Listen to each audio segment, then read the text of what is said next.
Dear friends, let's read The Mark of the Beast written by Rudyard Kipling. Let's begin. Your gods and my gods, do you or I know which are the stronger? A native proverb.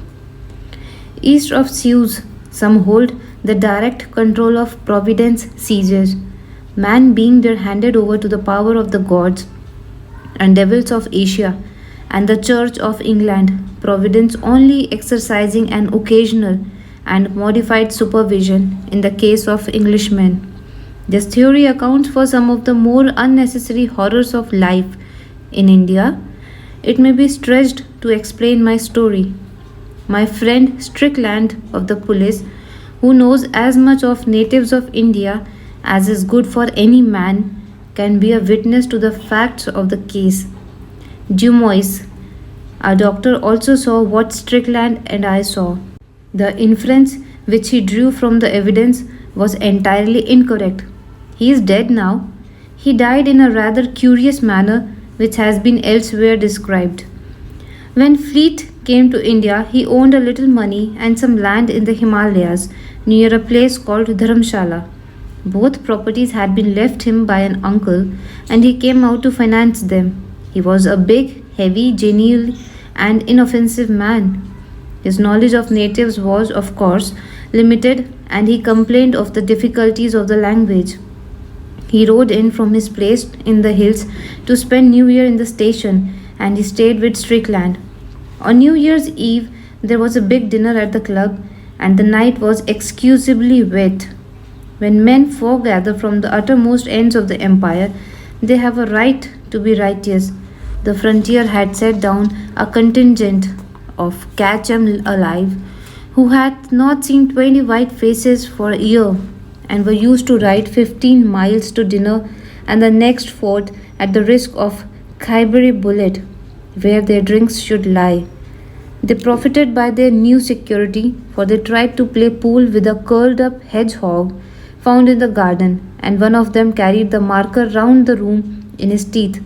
Half a dozen planters had come in from the south and were talking horse to the biggest liar in Asia, who was trying to cap all their stories at once.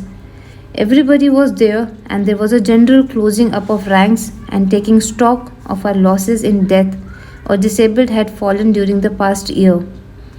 It was a very wet night, and I remember that we sang Auld Lang Syne with our feet in the Polo Championship Cup and our heads among the stars, and swore that we were all dear friends. Then some of us went away and annexed Burma, and some tried to open up the Sudan and were opened up by the fuzzies in that cruel scrub outside Suakim, and some found stars and medals, some were married, which was bad, and some did other things which were worse. And the others of us stayed in our chains and strove to make money on insufficient experiences. Fleete began the night with sherry and bitters, drank champagne steadily up to the dessert, then raw, rasping Capri with all the strength of whiskey, took Benedictine with his coffee, 4 or 5 whiskies, and sodas to improve his pool strokes, beer and bones at 2:30, winding up with old brandy. Consequently, when they came out at 3:30 in the morning into 14 degrees of frost, he was very angry with his horse for coughing and tried to leapfrog into the saddle. The horse broke away and went to his stables, so Strickland and I formed a guard of his dishonor to take Fleete home. Our road lay through the bazaar close to a little temple of Hanuman, the monkey god, who is leading divinity worthy of respect. All gods have good points, just as all have priests. Personally, I attach much importance to Hanuman and am kind to this people, the great grey apes of the hills. One never knows when one may want a friend. There was a light in the temple, and as we passed, we could hear voices of men chanting hymns.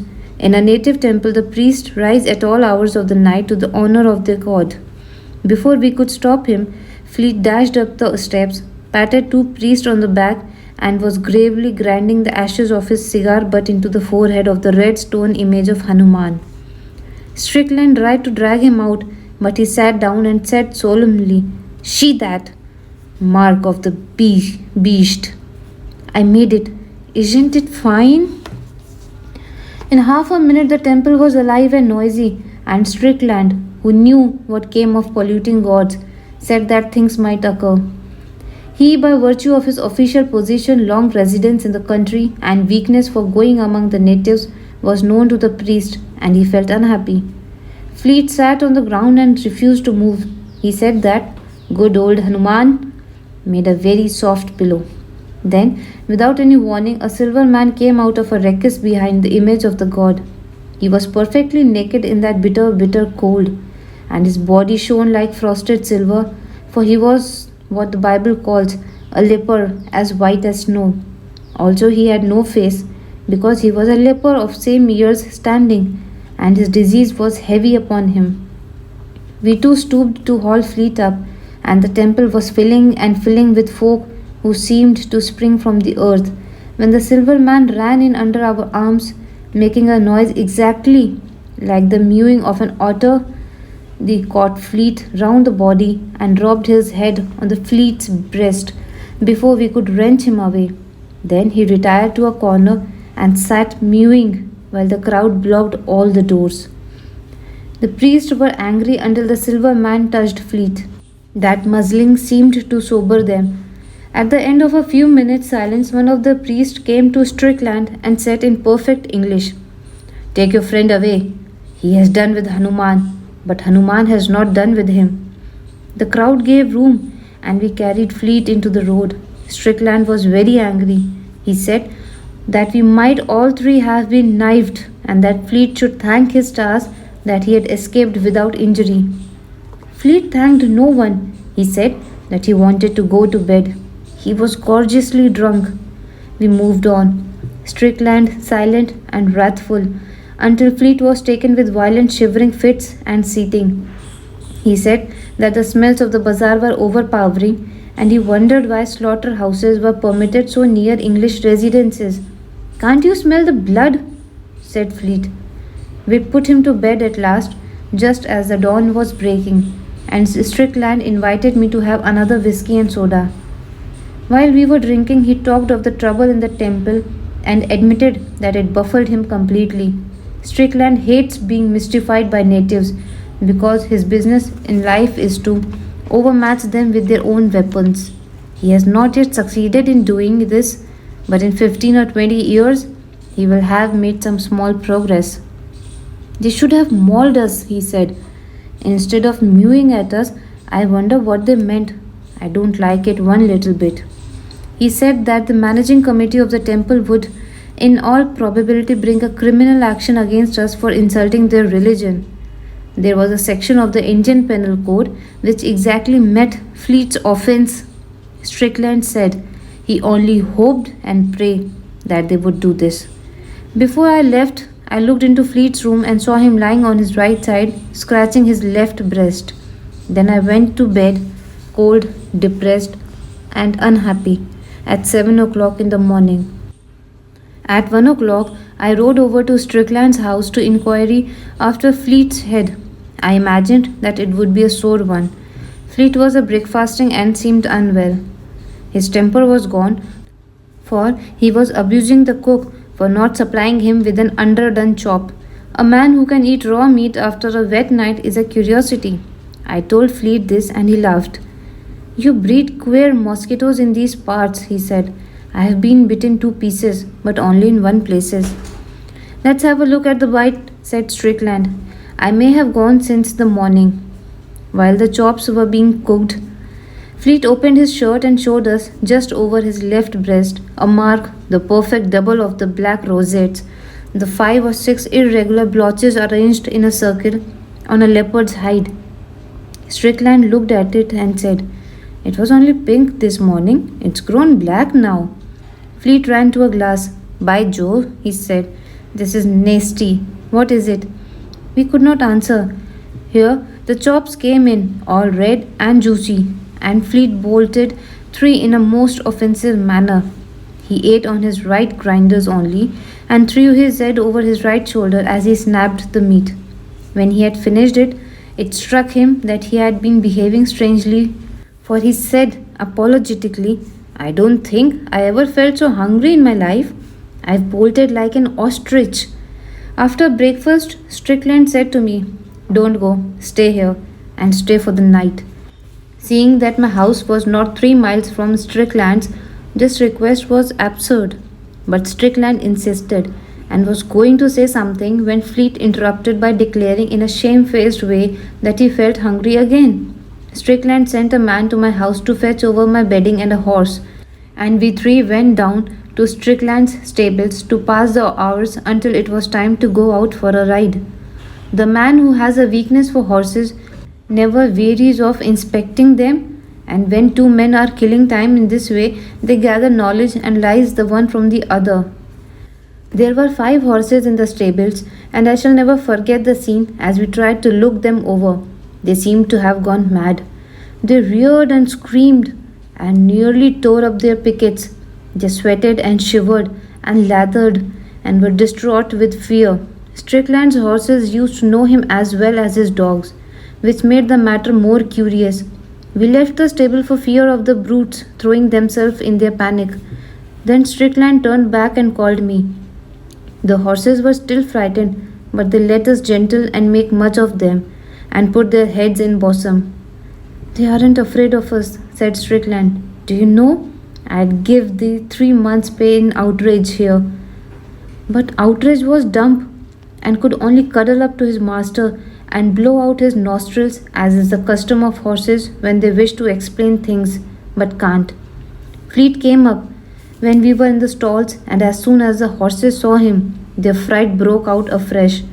It was all that we could do to escape from the place unkicked. Strickland said, "They don't seem to love you, Fleete."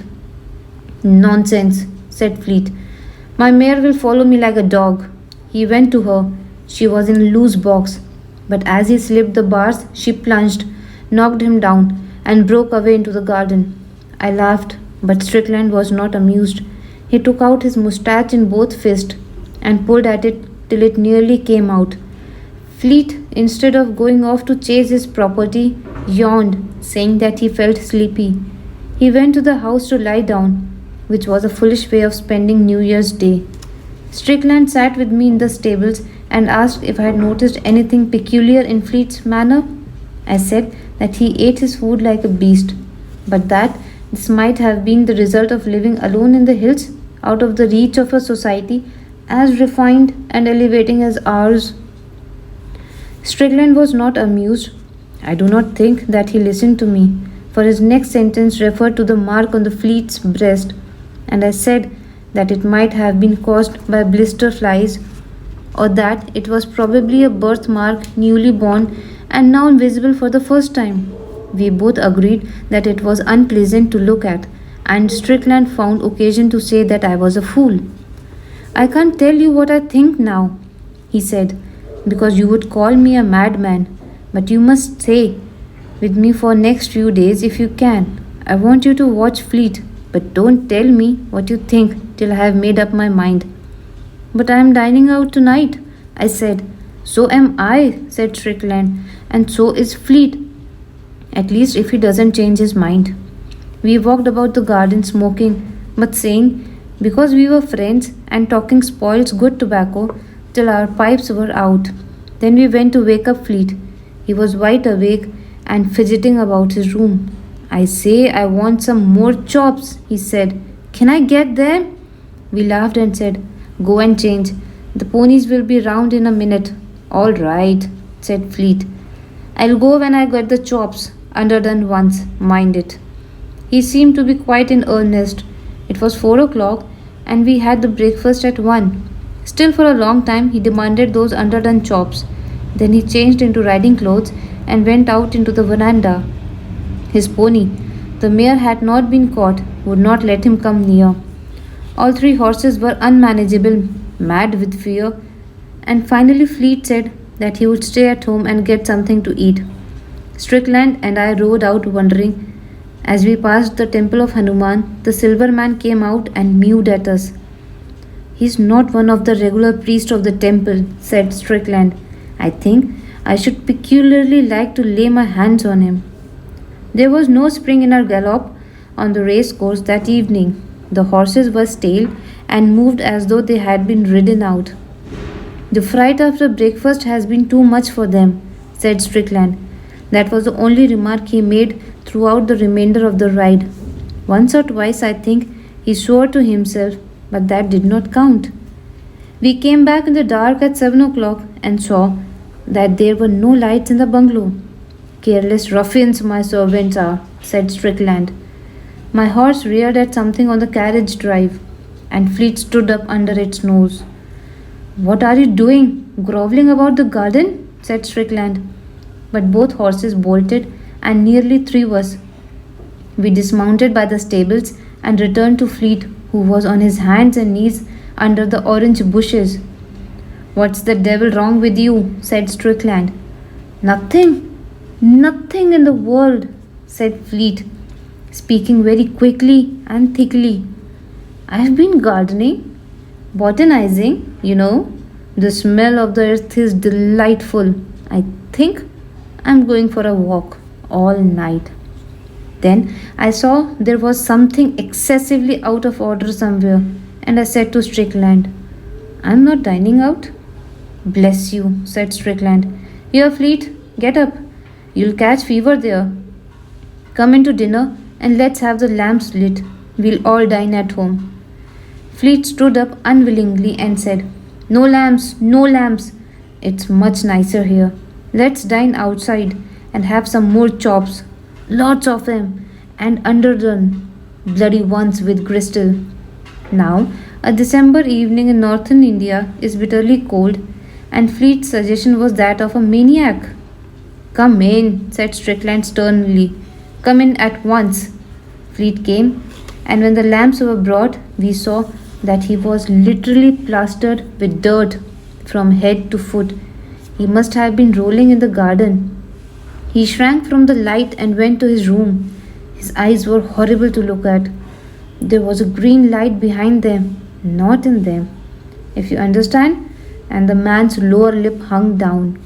Strickland said, There is going to be trouble, big trouble tonight. Don't you change your riding things. We waited and waited for Fleete's reappearance and ordered dinner in the meantime. We could hear him moving about his own room, but there was no light there. Presently, from the room came the long-drawn howl of a wolf.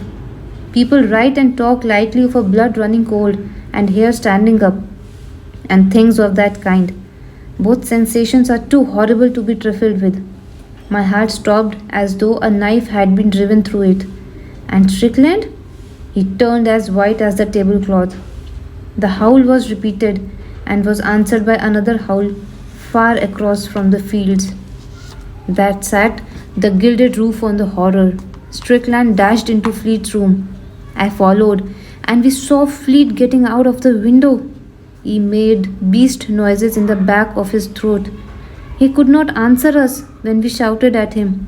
He spat. I don't quite remember what followed, but I think that Strickland must have stunned him with the long boot jack, or else I should never have been able to sit on his chest. Fleete could not speak. He could only snarl, and his snarls were those of a wolf, not of a man. The human spirit must have been giving way all the way and have died out with the twilight. We were dealing with a beast that had once been Fleete. The affair was beyond any human and rational experience. I tried to say hydrophobia, but the word wouldn't come, because I knew that I was lying. We found this beast with leather thongs of the punka rope and tied its big toes together and gagged it with a shoe horn, which makes a very efficient gag if you know how to arrange it. Then we carried it into the dining room and sent a man to Dumois, the doctor, telling him to come over at once. After we had dispatched the messenger and were drawing breath, Strickland said, It's no good. This isn't any doctor's work. I also knew that he spoke the truth. The beast's head was free, and it threw it about from side to side. Anyone entering the room would have believed that we were curing a wolf's pelt. That was the most loathsome accessory of all. Strickland sat with his chin in the heel of his fist, watching the beast as it wriggled on the ground, but saying nothing. The shirt had been torn open in the scuffle and showed the black rosette mark on the left breast. It stood out like a blister. In the silence of the watching, we heard something without, mewing like a she otter. We both rose to our feet, and I, answer for myself, not Strickland, felt sick, actually, and physically sick. We told each other, as did the men in Pinafore, that it was the cat. Dumois arrived, and I never saw a little man so unprofessionally shocked. He said that it was a heart-rending case of hydrophobia and that nothing could be done. At least any palliative measures would only prolong the agony. The beast was foaming at the mouth. Fleete, as we told Dumois, had been bitten by dogs once or twice. Any man who keeps half a dozen terriers must expect a nip now and again. Dumois could offer no help. He could only certify that Fleete was dying of hydrophobia. The beast was then howling, for it had managed to spit out the shoehorn. Dumois said that he would be ready to certify to the cause of death and that the end was certain. He was a good little man and he offered to remain with us, but Strickland refused the kindness. He did not wish to poison Dumois' new ear. He would only ask him not to give the real cause of Fleete's death to the public. So Dumois left, deeply agitated, and as soon as the noise of the cartwheels had died away, Strickland told me in a whisper his suspicions. They were wildly improbable that he dared not to say them aloud, and I, who entertained all Strickland's beliefs, was so ashamed of owing to them that I pretended to disbelieve. Even if the silver man had bewitched Fleete for polluting the image of the Hanuman, the punishment could not have fallen so quickly. As I was whispering this, the cry outside the house rose again, and the beast fell into the fresh paroxysm of struggling, till we were afraid that the thongs had held it quite away. "Watch," said Strickland. "If this happens 6 times, I shall take the law into my own hands. I order you to help me." He went into his room and came out in a few minutes with the barrels of an old shotgun, a piece of fishing line, some thick cord, and his heavy wooden bedstead. I reported that the convulsions had followed the cry by 2 seconds in each case, and the best seemed perceptibly weaker. Strickland muttered, "But he can't take away the life. He can't take away the life." I said, though I knew that I was arguing against myself. "It may be a cat. It must be a cat. If the silver man is responsible, why does he dare to come here?" Strickland arranged the wood on the hearth, put the gun barrels into the glow of the fire, spread the twine on the table, and broke a walking stick into 2. There was 1 yard of fishing line, gut lapped with wire, such as is used for mashir fishing, and he tied the 2 ends together in a loop. Then he said, "How can we watch him? He must be taken alive and unhurt." I said that we must try in Providence and go out softly with polo sticks into the shrubbery at the front of the house. The man or animal that made the cry was evidently moving round the house as regularly as a night watchman. We could wait in the bushes till he came by and knock him over. Strickland accepted the suggestion, and we slipped out from a bathroom window into the front veranda and then across the carriage drive into the bushes. In the moonlight, we could see the leper coming around the corner of the house. He was perfectly naked, and from time to time he mewed and stopped to dance with his shadow.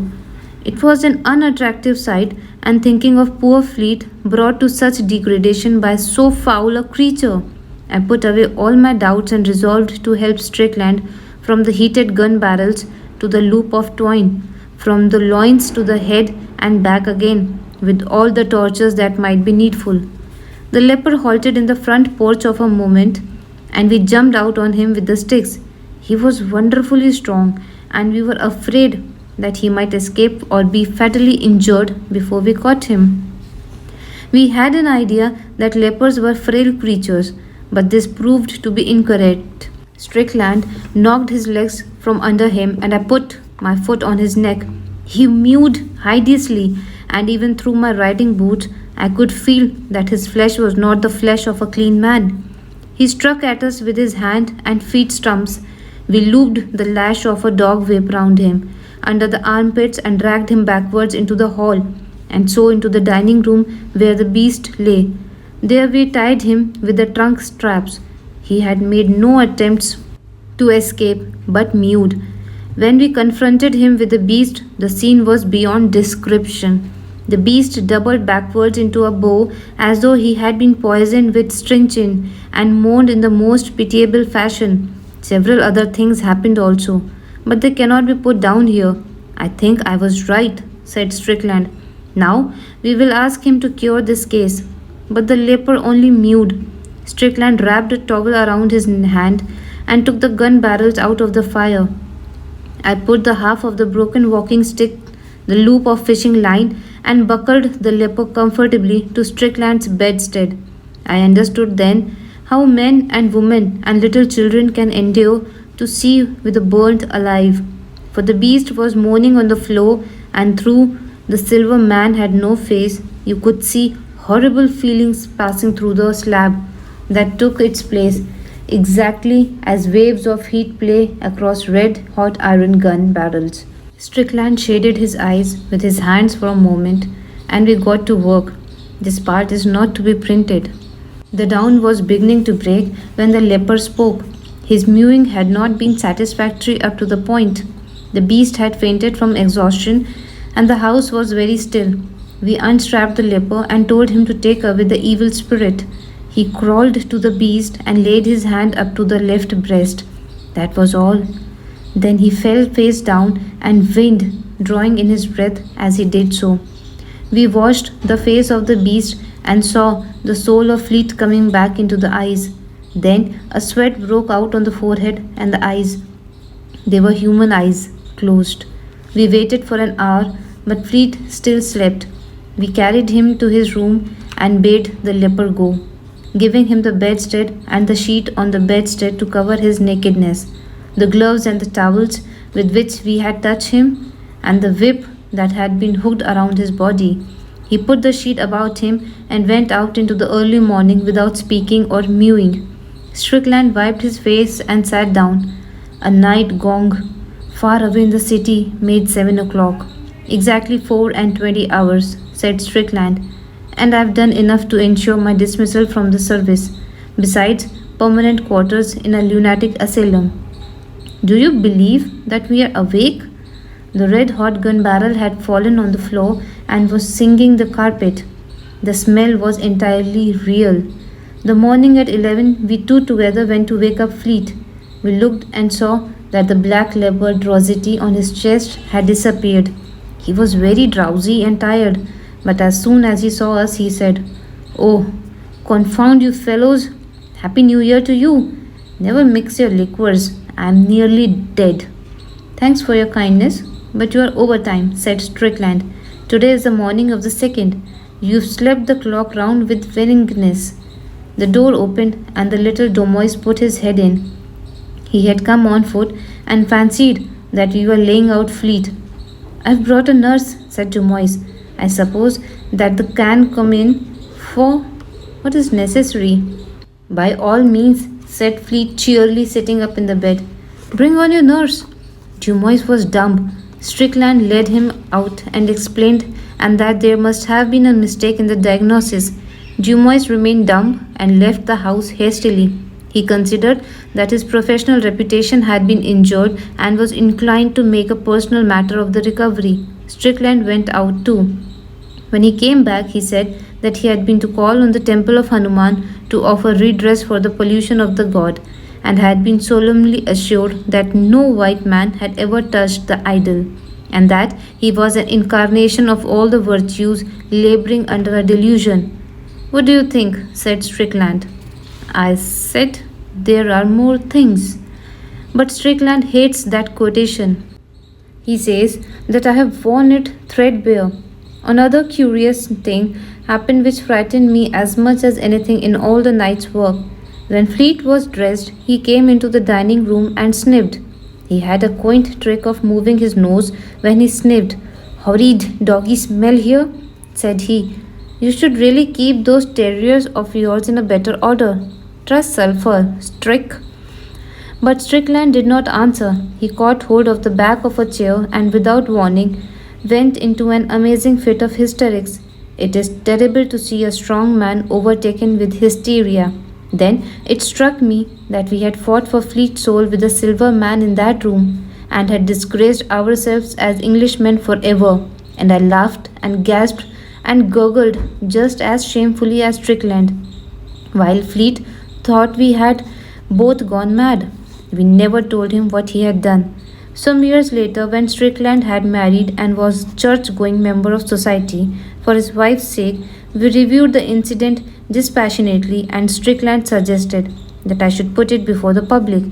I cannot myself see that his step is likely to clear up the mystery, because, in the first place, no one will believe a rather unpleasant story, and, in the second, it is well known to every right minded man that the gods of the heathen are stone and brass, and any attempt to deal with them otherwise is justly condemned. So, friends, this is the end of the story. Please stay tuned for another new story.